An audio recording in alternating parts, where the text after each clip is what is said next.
para bigyan ng aral ang mga politikong nang walang hiya sa karapatan na isinasaad na meron tayo sa ating konstitusyon. Hanggat di sila nabibigyan ng leksyon, hindi sila matututo.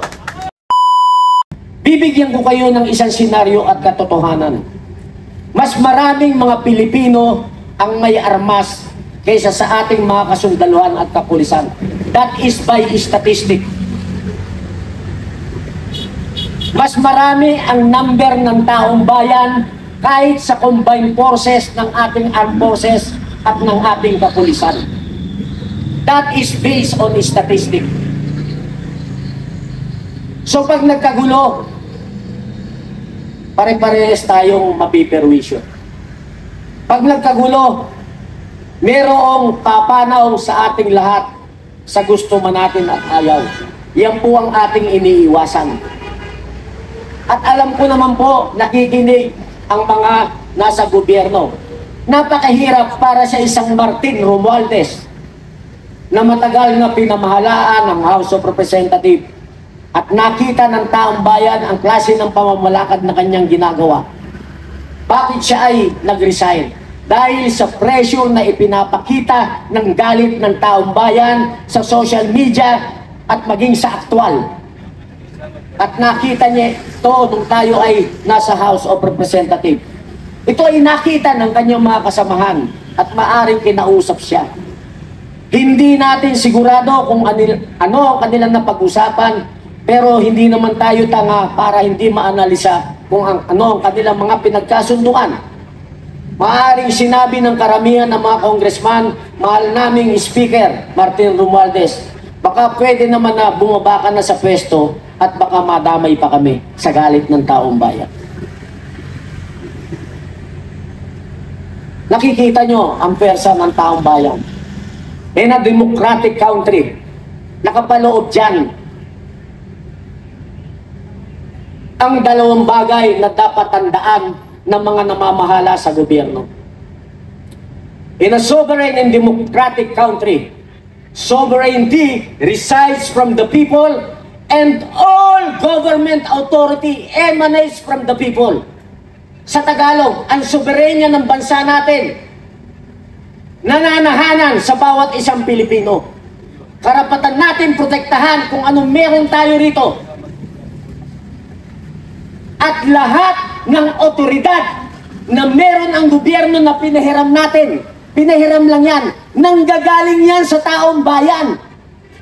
In a layman's term, sila ay dapat sumusunod, tumatalima sa gusto ng taong bayan. Pero anong ginagawa nila? Kapag nanalo na sa eleksyon, wala na. Magdi-decide sila na hindi na kinukonsulta ang taong bayan. Ang panawagan, na minsan ko na itong nasabi kay General Romeo Browner. Nag-usap na kami. Taunaan nakalipas ng kami mag-usap, magkaharapan. At sinabi ko sa kanya ito, General Browner, Sir, naniniwala ka ba sa nakapaloob sa ating konstitusyon ng lahat ng otoridad na meron ang mga politiko ay dapat nagmumula sa taong bayan? At alam nyo rin ba that civilian authority is always supreme over the military? Alam nyo ba yun?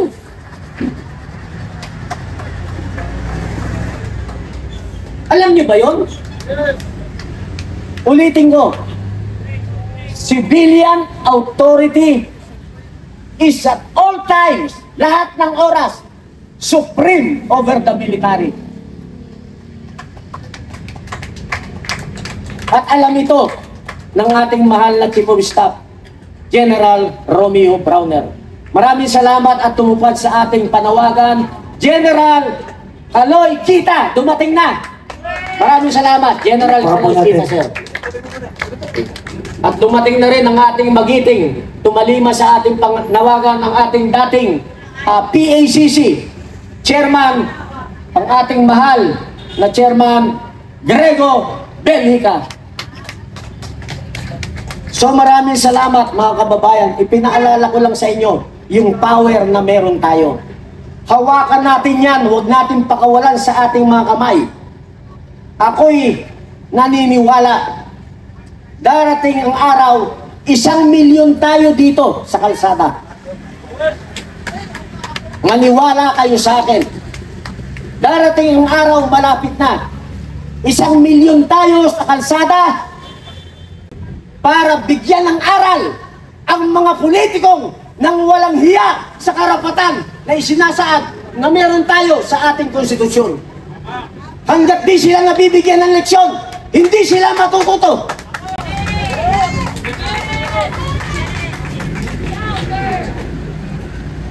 Hindi natin sila papatayin. Bakit? Madaling parusa yun.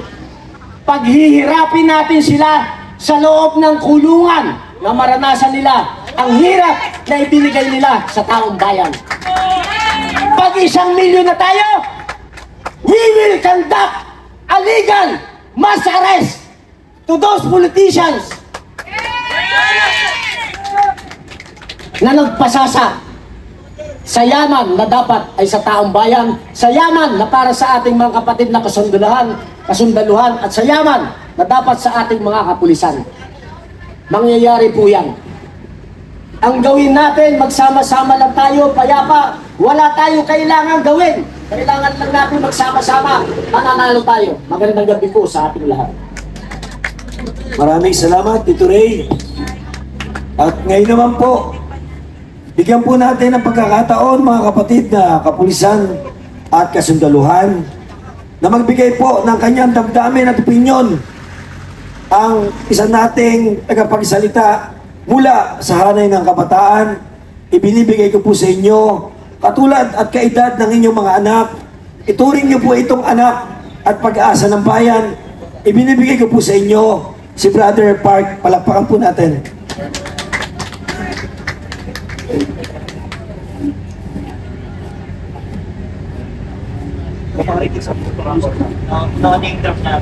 Magandang gabi sa ating lahat sa malayang Republika ng Pilipinas. Magandang gabi sa ating mga bayani na kasundaluhan at sa ating mga kapulisan na nagpapanatili ng katatagan sa ating bansa.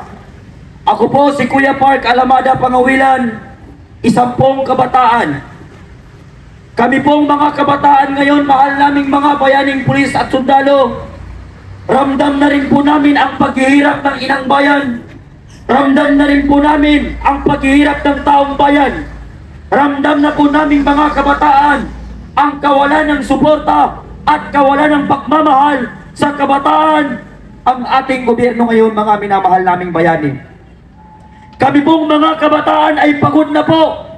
Pagod na po kami sa korupsyon ng ating bansa. Pagod na po kami sa ating mga politiko na wala nang ginawa kung hindi pagkuha sa kaban ng bayan. Pagod na po kaming mga kabataan sa puro na lang politika na pinag-uusapan sa ating bansa. Pagod na po kaming mga kabataan, puro na lang napapanood namin gulo at away sa ating bansa. Mga minamahal naming kapulisan at sundalo, hindi ba tayo pwede magkaisa upang sa ngayon ay mabigyan ng solusyon ang problema na kinakaharap ng ating bansa? Mga minamahal naming pulis at sundalo, kagaya po ng inyong mga anak, ako po ay nandirito upang irepresenta ang nararamdaman ng bawat kabataan na naghihirap sa inang bayan. Hanggang kailan pa po kami magtitiis ng mga kabataan? Hanggang kailan pa po kami maghihintay ng hustisya at kalayaan sa ating inang bayan? Araw-araw po kami pumapasok sa eskwelahan. Araw-araw nag-aaral. Ngunit pag-uwi sa bahay at nanunood sa balita, walang napapanood kung hindi tagisan at pagalingan sa gobyerno ng Republika ng Pilipinas. Pagod na po ang mga kabataan na hanggat kahit saan sila magpunta, gulo dito, away doon, pagtatalo ng ating mga pinuno, pagtatalo ng namumuno sa atin, hindi ba pwede silang magkaisa upang ayusin ang ating bansa? Kami po ay nananawagan sa ating mahal na mga kapulisan, mahal na mga kasundaluhan, na tayo ay magkaisa at tulungan niyo po kami sapagkat kayo na lamang po ang pag-asa at inaasahan ng mamamayang Pilipino na tumulong sa amin upang sa gayon ay mabigyan solusyon at pansin ang kinakaharap nating problema. mga minamahal naming sundalo at kapulisan, ako po ay isang kabataang nananawagan sa inyo, tulad ng inyong mga anak, kasing edad ng inyong mga anak, hindi marapat na mamanain ng next generation na mga kabataan ang gaya nitong mga politiko, ang gaya nitong gobyerno na wala nang alam kung hindi pahirapan ang mamamayang Pilipino at kainin at nakawin at ibulsa ang pera ng taong bayan. Maraming salamat po sa ating lahat. Maraming salamat po sa ating mga bayaning pulis at sundalo. Maraming salamat, kapatid na Park. At ngayon naman po, mga mahal namin kapulisan, kasundaluhan, ay iharap ko po sa inyo at ipipresenta ang isa rin po ninyong senior na kabaro galing po sa Armed Forces of the Philippines na nung pa, katulad ninyo, nung araw na sinasabi, ang puprotektahan natin ay ang mga Pilipino at ang ating Estado. Palakpakan natin mga kasama, mga kababayan, walang iba kundi si Retired Colonel Mitran. Hello! Hello! Asan yung buwan ko? Medyo hindi pa nakakwanta. Okay!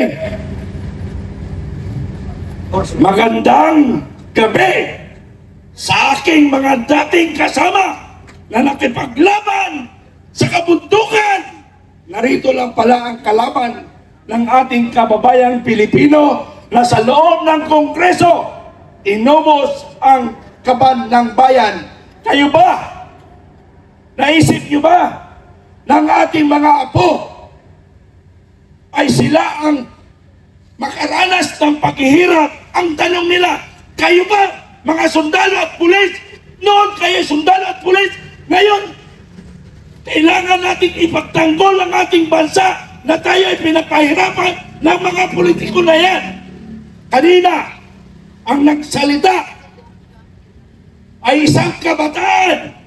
Ngayon, ang nagsasalita bilang isang representante ng mga senyor at ng kasundaluhan at kapulisan. Narito kami.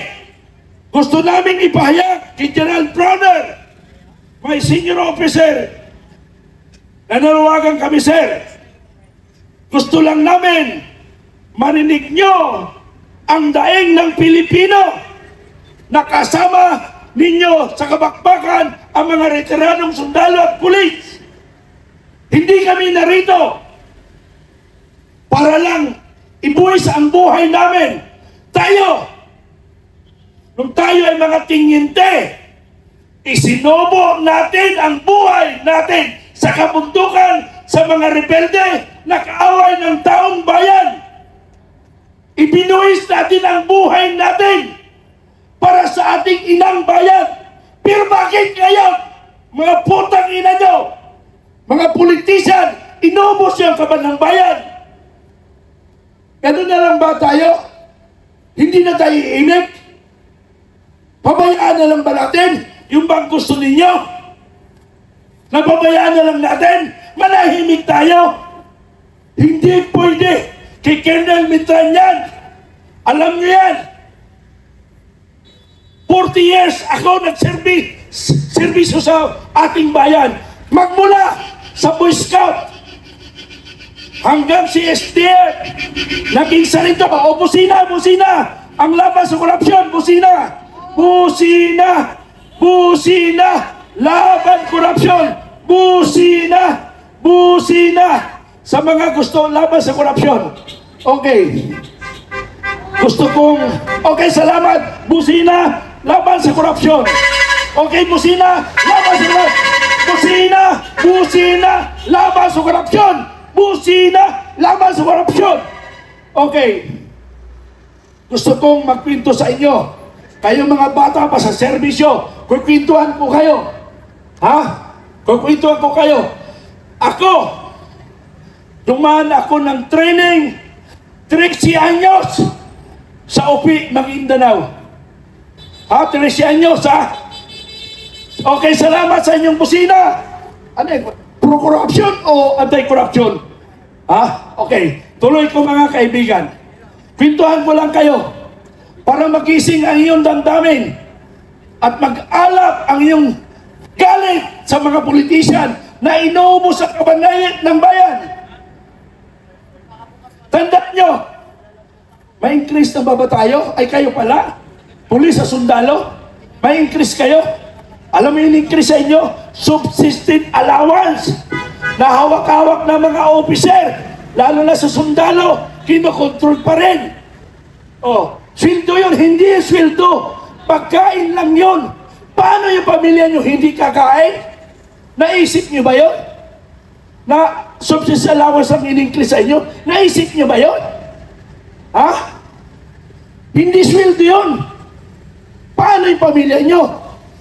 Hindi na ba nila iniisip? O yung bulsa nilang iniisip?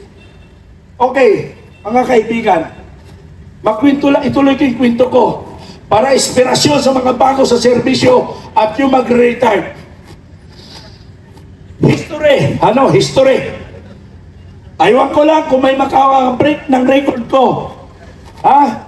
Sino ang makabreak sa akin ng record? Nagmula ako 13 anyos. As Bush Scout, nag-training ako. 13 anyos, lahat ng basic military training pinagdaanan ko. Yung rappelling, commando crawl, lahat yan pinagdaanan ko. Ako ay nakasaka-saka. Alam mo yung saka-saka? Nakatsinilas lang ako nag-training. Nung mag-river crossing ako, yung bayan ko, mainit-init kasi nga hindi ako naka-uniforme. Short pad ba yung gamit ko? Tuwang-tuwa yung mga sundalo. Tingnan mo yung batang yun, oh. Ang tapang. Oh. 13 anyos ako nun. Oh, after my training as Boy Scout volunteer, July 24, 1974, ako ay fresh high school na. So therefore, ang edad ko ngayon ay 14 anyos. Busina! Laban sa corruption! Okay, tuloy natin para humababa. Kasi po, habang hindi sumasagot si General Browner, hanggang dito kami mamatay sa kalsada na ito sa Boni Serrano. Gusto namin ipadama sa inyo na narito na ang United People's Initiative base sa Batas Republic Act 6735 na karapatan ng Pilipino na pag ang gobyerno natin palpak magnanakaw, dapat ang taong bayan kumilos. Kaya wala kayong karapatan, paalisin kami. Kami ay sumusunod lang sa batas. Batas ang aming pinaghahawakan, hindi ano paman. Yung ang MPA, makabayan, pinapayagan nyo, tapos tinatrato kayong kalaban. Pero kami, ayaw namin masaktan ang bawat isa, lalo na mga kapulisan na nagbabantay, nagtsatsaga sa amin. Huwag natin ituring kalaban sila. Sila ay ating tagapagtanggol. Okay, tuloy ko mga kaibigan. 14 anyos, July 24, kami ay napabakbak. Kasama ko ang Special Forces. No? Kasama ko po ang Special Forces. Team 3 Opers 1974 sa UP, Maguindanao. Kasi taga-roon po ako. So, bakit nga pala ako napunta sa Special Forces? Kasi po, yung mga bata nung first time lang yata nakakita ng sundalo sa amin. So kami, para kami mga tanga, gano'n, no? Tapos, mayroon ako nakadibati na bata. Nagsuntukan kami sa harap ng sundalo. Sabi naman ng mga gagawang sundalo, sige, fight! Nagsuntukan kami. Eh, medyo malaganda din katawan natin noon. Napabaksak ko yung kalaban ko. 14 anyos kami parehas. So, doon ako nakilala. Tapos, pinto ito ha, para alam ng mga nahulog, umakyat ako ng Kayumito. Sa amin doon, hindi Kayumito tawag, Istalabol. Istalabol, hello, mga kasama. Mga kasama ko yan sa sundalo. Okay. Nahulog ako sa Istalabol o Kayumito. Hindi ko lang alam ang taas. Hindi ko mas mabababa naman yan. Sa kapipilit ko pagkuha ng bunga, hindi ko alam, mahina pala yung star apple. nahulog.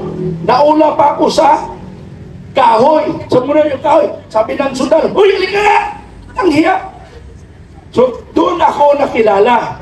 Sabi niya, itong batang ito, matatag ang loob. So, ginawa nila akong striker. Tik-batik. Tik-takbo, tik-pininang, bitsin. Okay, pagdating ng July 24, sinulatan kami ng rebelde. Alam niyo sulat ng rebelde? Hindi ko alam kung ang tawag sa amin. Papasukin namin kayo within 3 days. So kami naman, naganda kami kasi sinulatan na kami. Papasukin namin kayo within 3 days. Yung 3 days pala, yun lang yung pagpasok nila sa buong municipality ng Upik, Maguindanao. Pero, nakabag lahat ang mga baril nila at saka mga lahat ng gamit nila, yun pala nagpupusto-pisto. Ilan lang kami? 15 na sundalo, isang CSTF, at ako pang 17, isang Boy Scout. So, that night, 3 gabi sila nagpuyat. Pag 3 gabi, madaling araw, ako lang naiiwan sa aming detachment. Kasi nga bata pa nga ako, ayaw nila akong pagwardyahin. Kasi 14 anyos nga ako no? 14 anyos ako noon. So, okay lang ba ituloy ko ang kwento? Ha? Okay lang ba? Sinabi, ikwento ko ha? Para mas marinig ng sabayan ng Pilipino sa buong mundo, di ba? Okay, tuloy ko. Okay. Baka ako magsapa kayo eh. Pero hindi kayo magsasawa. Hanggang hapon tayo dito. Hanggat hindi sumasagot si General Browner, hindi tayo aalis. Unless, inutusan naman sila ng magnanakaw. Ha? Ang muto sa kanila, magnanakaw. Pero, dahil nga, kailangan nating dumami dito para masabi tayong taong bayan. Oy, mga kababayan, alam nyo, ikat ko lang muna yung kwento ko, idagdag ko lang. Galing ako sa Veterans Hospital. Pupunta ako doon para magpa-injection. Ito, kinagat ako ng aso kanina, alas 8. Kasi sa 3 gabi, ngayon lang kami nakauwi, pinawi ako ni Captain Baleros. Sabi niya, pwede ka na umuwi. So, sumaglit ako. Ay, di yung sa bahay may aso. Yung sa gutom niya yata nahulog. Galit. Paghawa ko, sinakbal pa. Sabi ng mga kapitbahay, "Sir, ipa-injection mo na yan. Delikado. Hindi kailangan bumalik ako sa batasan. Kasi ako ang nakasain ngayon nakatuka sa ground. Nawala yung mga commanders natin. Kailangan bumalik. Alisin na unahin mo. Yung buhay mo o yung taong bayan. Yung taong bayan unahin ko. Hindi yung buhay ko. Pwede pang lumaban kasi may malapit na tayo sa ospital. Ang ibig ko sabihin, binigyan ko halaga ang problema ng bansa kaysa buhay ko. Kaya nakita niyo yun. Okay, patuloy tayo. Galing nung masama ang loob ko. Nung ako'y papasok doon sa mga kaibigan ko, mga Philippine National Police, walang mangyaring kumusod dito. Wala. Pero pag ang taong bayan at nagkaroon na ng critical mass, ang taong bayan ang kakausapin natin. Kasi yung taong bayan, nasa kanila ang power. Ang power. Ang power ninyo, mga pulis at sundalo, at ang inyong sweldo ay nanggaling sa taong bayan. Kaya dapat ang taong bayan ang protektahan nyo, hindi yung magnanakaw. Pwede ba yun? Pwede? Pwede, siyempre. Tayo nagpapasweldo. Tayo nagbigay ng kapangyarihan sa kanila. Huwag yung ang Pangulo, siya lang ang binigyan natin ng karapatan caretaker sa ating gobyerno. Pero ang kalaban natin dito ngayon, yung Kongreso. Kasi yung Kongreso, yun ang ating isusol. Kasi nandoon yung kawatan. Okay. Pinapaalala ko lang yan. Mga sundalo at pulis, uuna namin kung sakaling magtagumpay kami at bibigyan kami ng Panginoon na kami ang manggagay sa bansang Pilipinas, ang sundalo at pulis ang aming unang titingnan. Pwede ba mga kababayan? Pulis sa sundalo, yun ang unahin natin. Kasi sila tagapagtanggol ng bayan. Okay, so binigay ng taong bayan. Ang priority natin dito ngayon, ang sundalo at pulis. Ano po? So tuloy tayo. So, pinasok nga kami ng kalaban. 4:30 na madaling araw. Yung mga sundalo, nagbalikan na sa kampo. Nagbalikan na sila. Ako, dahil hindi man ako nagwardya, bumangon ako nung dumating sila. Nagtimpla ako ng mga kape para sila kape-kape. Ngayon, matutulog na sila. Mga alas 5 na, matutulog na. Nung matutulog na sila, yung aming claymore mine na inilagay namin sa paligid namin, bungko na. Patay yung ilang rebelde. Umabot yata ng 20 na rebelde. Bungko na sila, sumabog sa claymore mine. Nagalaw nila yung wire. Ano? So ngayon, yung iba, hindi natapos yung kanilang pagkakapi. Pero bago yan, kasi may putukan sa isang barangay, ang gusto nila, hatiin ang tropa namin, yung 7, pupunta doon sa isang barangay, mag-reinforce. Yung 7, maiiwan dito sa main camp namin, sa detachment. So nagkataon, sira ang sasakyan namin. So, sabi ni Master Sergeant Roberts, sabi niya, Bukay, ibaba ang masinggan. 14 anyos ako, kaya ko bang ibaba yung masinggan? Hindi ko kayang ibaba yung masinggan. So ang ginawa ng aking kabali na si Steve, Rodi, si Bukay, samahan mo, ibaba ang masinggan, 30 caliber. Ibinaba. Tapos, minam ko doon sa possible na papasok ang kalaban. Ay pumutok. Pagputok noon, siyempre wala gaano ko alam doon sa baril kung paano. Basta ang alam ko, kalabit nila yung gatilyo. So ang ginawa ko, inalabit ko yung gatilyo ng masinggan. Bratatatat. Hindi ko alam kung saan ang direction noon. Ang importante, may puputok na sa amin. Kaya mga kalaban, nagsidapaan. Hindi alam nila, yung nagpaputok, isang bata lamang. Now, yung mga sundalo, nagsipagpabaan, nagsipagtalunan sa kanilang. So that is short na pag-uusap. Sa 3 araw, 3 gabing bakbakan namin, 72 hours. Pag-araw kami ay nakadapa. Pag-gabi kami ay nakatayo. So, ibig sabihin 3 araw kami nakadapa lagi. Ang tanong, kumain ba kami o hindi?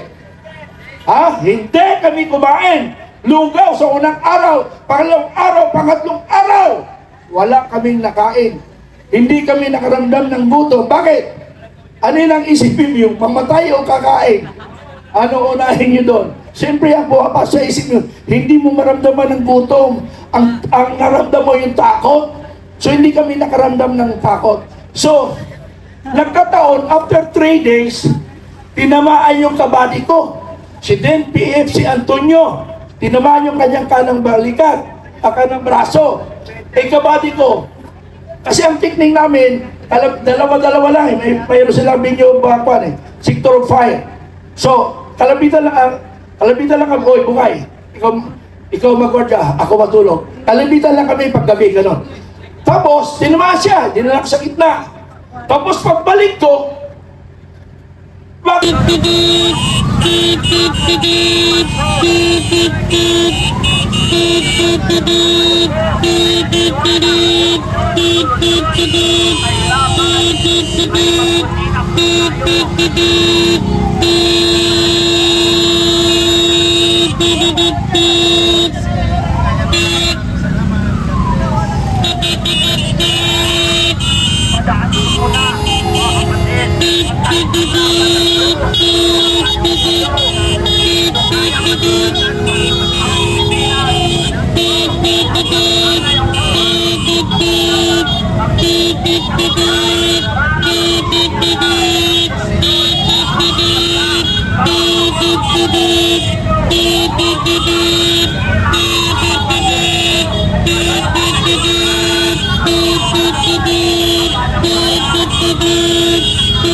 Beep,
beep, beep, beep, beep, beep, beep, beep, beep, beep, beep.